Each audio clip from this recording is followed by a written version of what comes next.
The story of Zoulvisia. In the midst of a sandy desert somewhere in Asia, the eyes of travelers are refreshed by the sight of a high mountain covered with beautiful trees, among which the glitter of foaming waterfalls may be seen in the sunlight. In that clear, still air, it is even possible to hear the song of birds and the smell of flowers. But though the mountain is plainly inhabited, for here and there a white tent is visible, none of the kings or princes who pass on it in the road to Babylon or Balefek ever plunge into the forests, or if they do, they never come back. Indeed, so great is the terror caused by the evil reputation of the mountain that fathers on their deathbeds pray their sons never to try to fathom its mysteries. But in spite of its ill fame, a certain number of young men every year announce their intention of visiting it, and, as we have said, are never seen again. Now, there was once a powerful king who ruled over a country on the other side of the desert, and when dying gave the usual counsel to his 7 sons. Hardly, however, was he dead, and the eldest, who succeeded to the throne, announced his intention of hunting in the enchanted mountain. In vain the old men shook their heads and tried to persuade him to give up his mad scheme. All was useless. He went, but did not return, and in due time the throne was filled by his next brother. And so it happened to the other 5. But when the youngest became king, and he also proclaimed to hunt in the mountain, a loud lament was raised in the city. "Who will reign over us when you are dead? For dead you surely will be," cried they. "Stay with us, and we will make you happy." And for a while he listened to their prayers, and the land grew rich and prosperous under his rule. But in a few years the restless fit again took possession of him, and this time he would hear nothing. Hunt in that forest he would, and calling his friends and attendants round him, he set out one morning across the desert. They were riding through a rocky valley when a deer sprang up in front of them and bounded away. The king instantly gave chase, followed by his attendants, but the animal ran so swiftly that they never could get up to it, and at length it vanished in the depths of the forest. Then the young man drew rein for the first time and looked about him.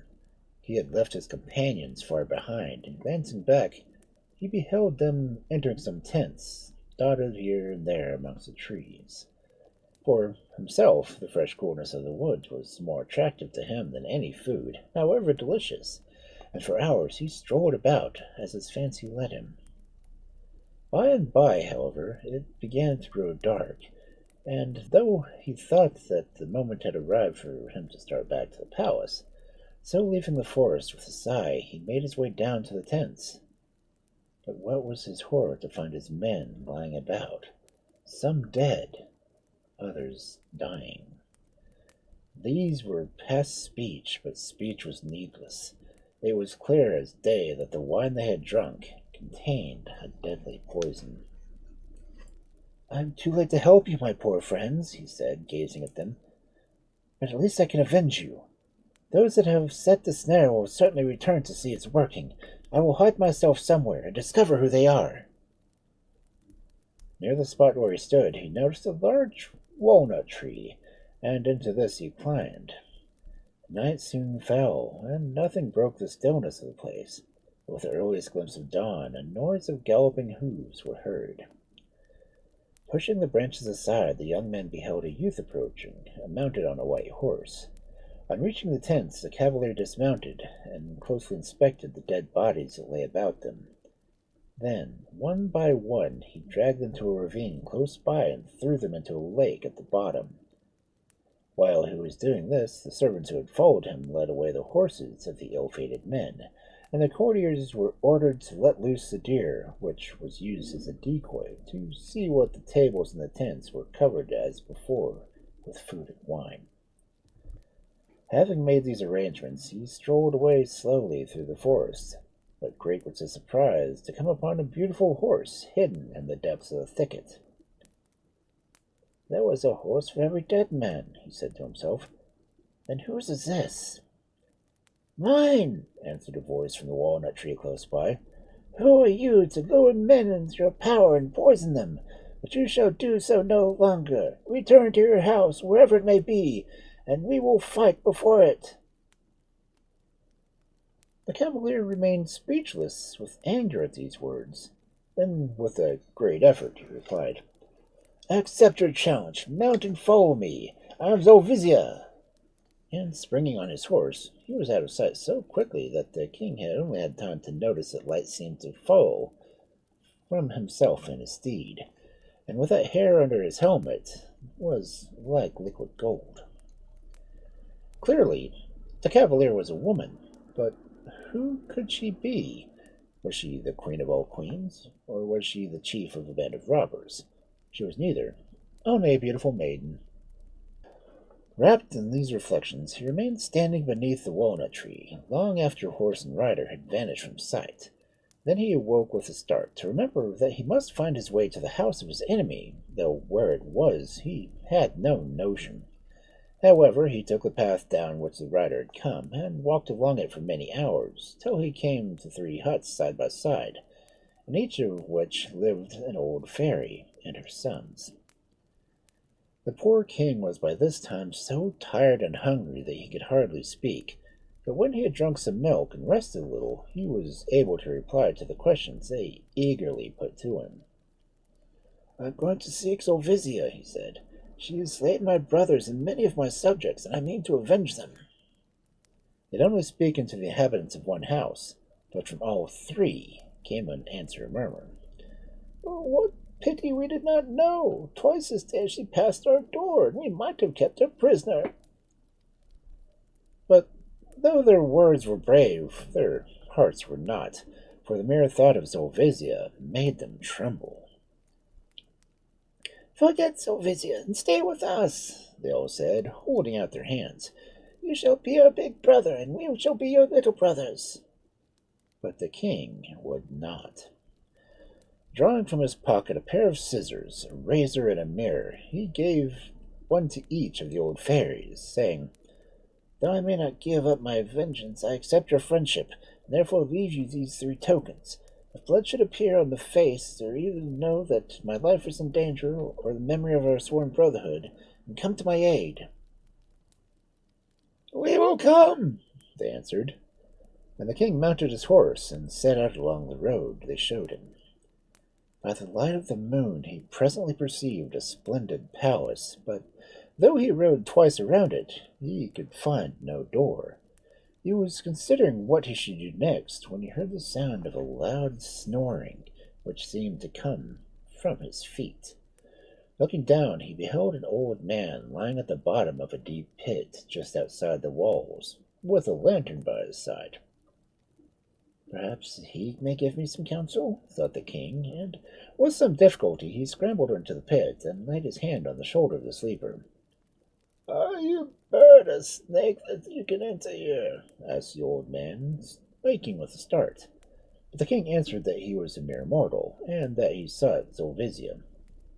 Zoulvisia, the world's curse, replied he, gnashing his teeth. Out of all the 1,000 she has slain, I am the only one who has escaped, though why she spared me, only condemned me to this living death, I cannot guess. Help me if you can, said the king, and he told the old man his story, to which he listened intently. Take heed to my counsel, then, answered the old man. Know that every day at sunrise Zoulvisia dresses herself in the jacket of pearls and mounts the steps of her crystal watchtower. From there she can see all over her lands, and behold the entrance of either man or demon. If so much as one is detected, she utters such fearful cries that those who hear her die of fright.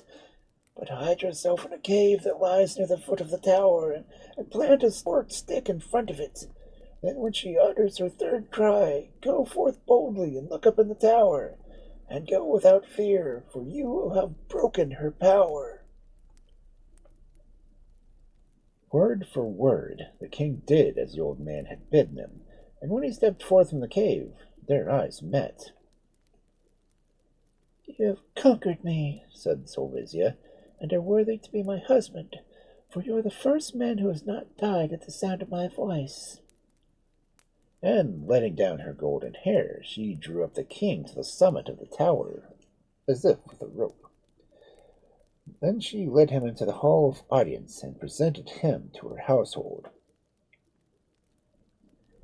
"Ask of me what you will, and I will grant it to you," whispered Zoulvisia with a smile, as they sat together on a mossy bank by the stream.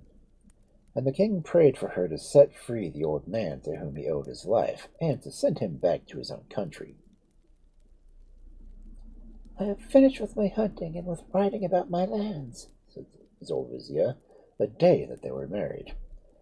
"The care of providing for us all belonged henceforth to you." And turning to her attendants, she bade them to bring the horse of fire before her. "This is your master, O steed of flame," cried she, "and you will serve him as you have served me." And kissing him between his eyes, she placed the bridle in the hand of her husband. The horse looked for a moment at the young man, and then bent his head, while the king patted his neck and smoothed his tail. They felt themselves old friends. After this he mounted to do Zoulvia's bidding, but before he started she gave him a case of pearls containing one of her hairs, which he tucked into the breast of his coat. He rode along for some time without seeing any game to bring home for supper, and suddenly a fine stag started up from under his feet, and he at once gave chase. On they sped, but the stag twisted and turned so that the king had no chance of a shot until they reached a broad river, when the animal jumped in and swam across. The king fitted a crossbow with a bolt and took aim, but though he succeeded in wounding the stag, it contrived to gain the opposite bank, and in his excitement he never observed that the case of pearls had fallen into the water.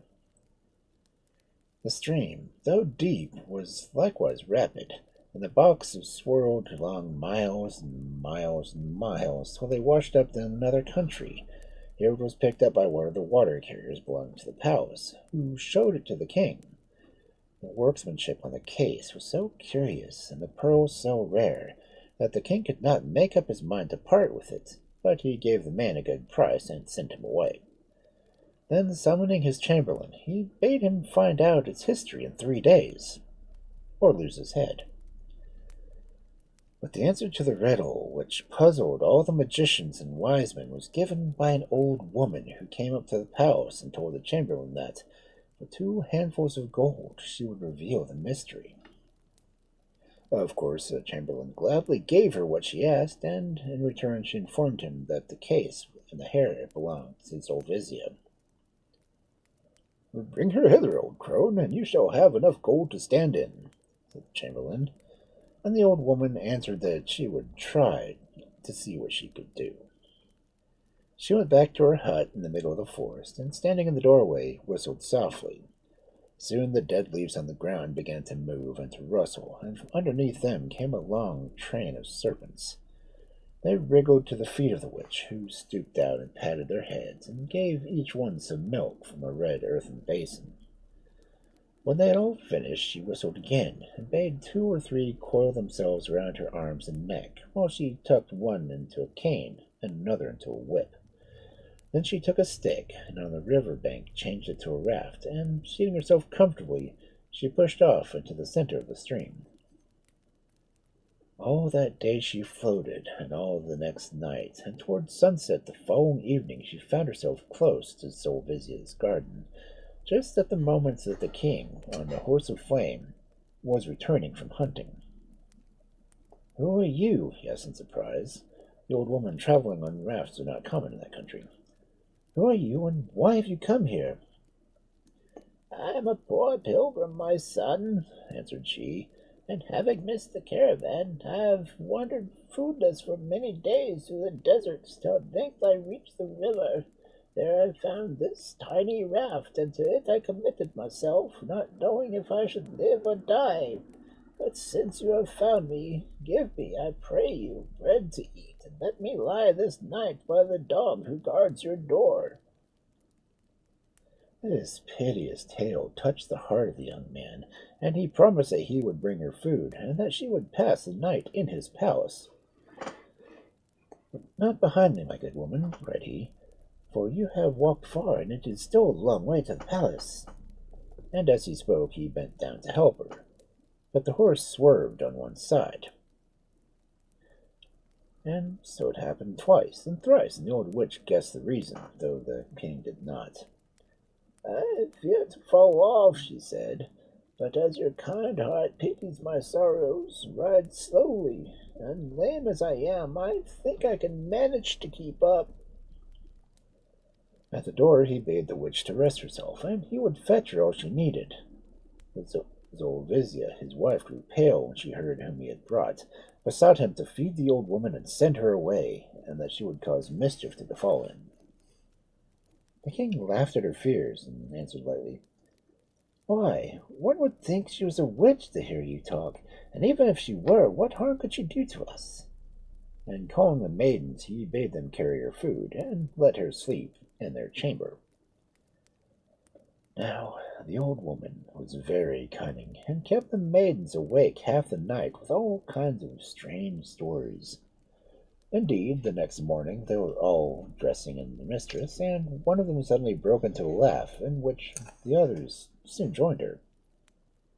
"What is the matter with you?" asked Zoulvisia, and the maid answered that she was thinking of a droll adventure told to them by the evening before by the newcomer.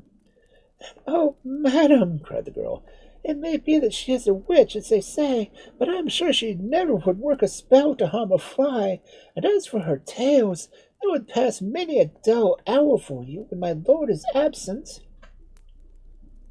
So, in an evil hour, Zothra consented that the crone should be brought to her, and from that moment the two were hardly ever apart. One day the witch began to talk about the young king, and declared that in all the lands she had visited she had seen none like him. "It is so clever of him to guess your secret and to win your heart," said she. "And of course, have you told his in return?" "No, I don't think he has any," returned Zoulvisia. "Not got any secrets?" cried the old woman scornfully. "That is nonsense. Every man has a secret, which he always tells to the woman he loves, and if he has not told it to you, it is that he does not love you." These words troubled Zoulvisia mightily, though she would not confess it to the witch. But the next time she found herself alone with her husband, she began to coax him to tell her what lay in the secret of his strength. For a long while he put her off to caresses, but when she could no longer be denied, he answered, "It is the saber at my side that gives me strength, and day and night it lies by my side. But now that I have told you, swear upon this ring that I will give you in exchange for yours, that if you reveal it to nobody." And Zoulvisia swore, and instantly hastened to betray the great news to the old woman. 4 nights later, when all the world was asleep, and the witch softly crept into the king's chamber and took the saber from his side as he lay sleeping, then, opening the lattice, she flew on the terrace and dropped the sword into the river. The next morning everyone was surprised to see that the king did not, as usual, rise early to go off to hunt. The attendants listened at the keyhole and heard the sound of heavy breathing, but none dared to enter until Zoulvisia pushed past. And what a sight met their gaze! There lay the king, almost dead, with foam on his mouth, and his eyes were already closed. They wept and they cried for him, but no answer came. Suddenly a shriek broke from those who stood hindmost, and in strode the witch, with serpents round her neck and arms and hair.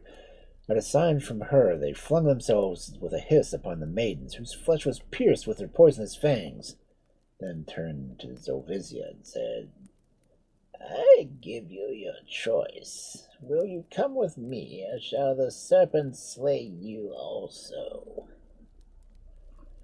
And as the terrified girl stared at her, unable to utter one word, she seized her by the arm and led her to the place where the raft was hidden among the rushes.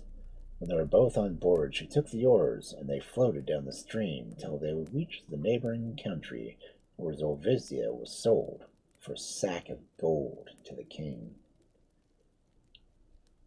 Now, Since the young man had entered the three huts on his way through the forest, not a morning passed without the sons of the three fairies examining the scissors, the razor, and the mirror, which the young king had left them.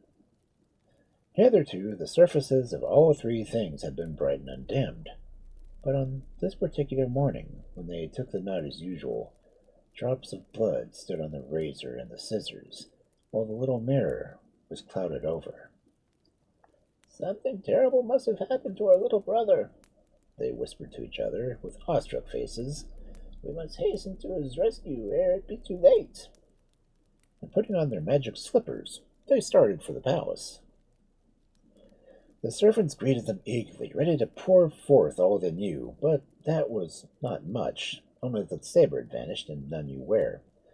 The newcomers passed the whole day in searching for it, but it could not be found, and when night closed in, they were very tired and hungry. But how were they to get food? The king had not hunted that day, and there was nothing for them to eat. The little men were in despair when a ray of moonlight suddenly lit up the river beneath the walls.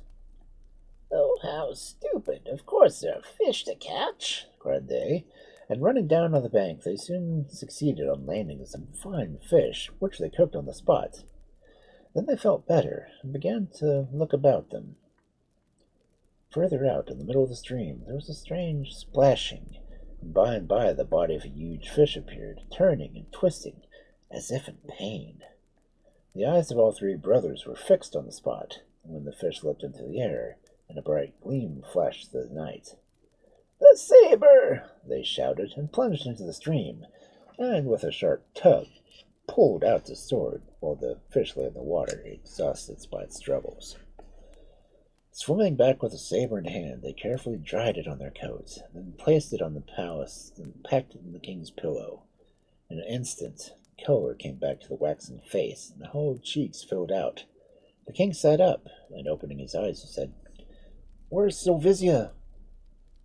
"That is what we do not know," answered the little men. "But now that you are saved, you will soon find out." And they told him what had happened since Zoulvisia had betrayed his secrets to the witch. "Lead me to my horse," was all he said. But when he entered the stable, he could have wept at the sight of his favorite steed, which was nearly in sad plight as his master had been. Languidly he turned his head as the door swung back on its hinges. But when he beheld the king, he rose up and rubbed his head against him. "Oh, my poor horse, how much cleverer were you than I! If I had acted like you, I should have never lost Zoulvisia, but we'll seek her together, you and I." For a long while the king and his horse followed the course of the stream, but nowhere could he learn anything of Zoulvisia. At length, one evening, they both stopped to rest at a cottage not far from the great city, and as the king was lying outstretched on the grass, lazily watching his horse cropping the short turf, an old woman came out with a wooden bowl of fresh milk, which she offered to them. He drank it eagerly, for he was very thirsty. Then lying down on the bowl, he began to talk to the woman, who was delighted to have someone to listen with her conversations. "They are not to have passed this way, you know," she said, "for in 5 days the king holds his wedding banquet. But the bride is unwilling. For all her blue eyes and golden hair, she keeps by her side a cup of poison, and declares she will swallow it rather than become his wife. Yet he is a handsome man, too, and a proper husband for her, more than she could have looked for, having come from no one knows where, and brought from a witch." The king started. Had he found her after all? His heart beat violently as if he would choke him, but he gasped out, "Is her name Zoulvisia?" "Aye, so she says, though the old wit. But what ails you?" she broke off as the young man sprang to his feet and seized her wrists. "Listen to me," he said. "Can you keep a secret?"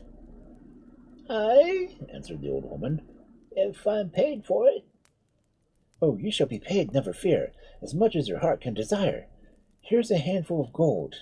You shall have as much again if you will do my bidding." The old crone nodded her head. "Then go and buy a dress as such ladies of court, and manage to get admitted into the palace and into the presence of Zoulvisia.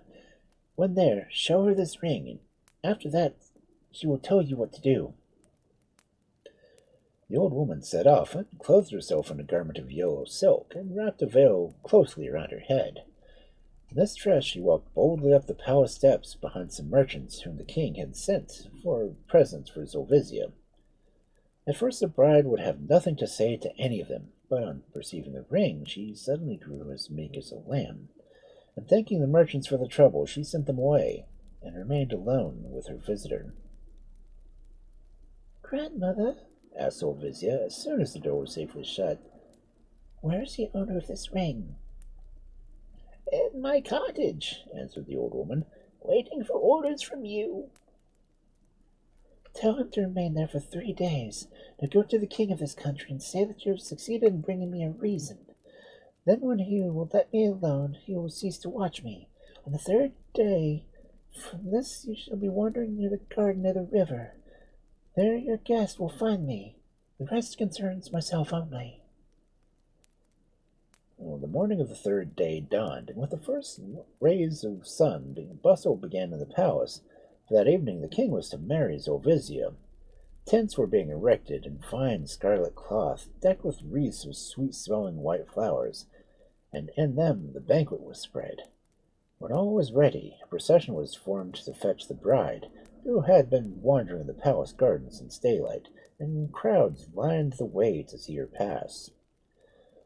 A glimpse of her dress and golden gauze might be caught as she passed from one flowery thicket to another. Then suddenly the multitude swayed and shrank back, as a thunderbolt seemed to flash out of the sky to the place where Zoulvisia was standing.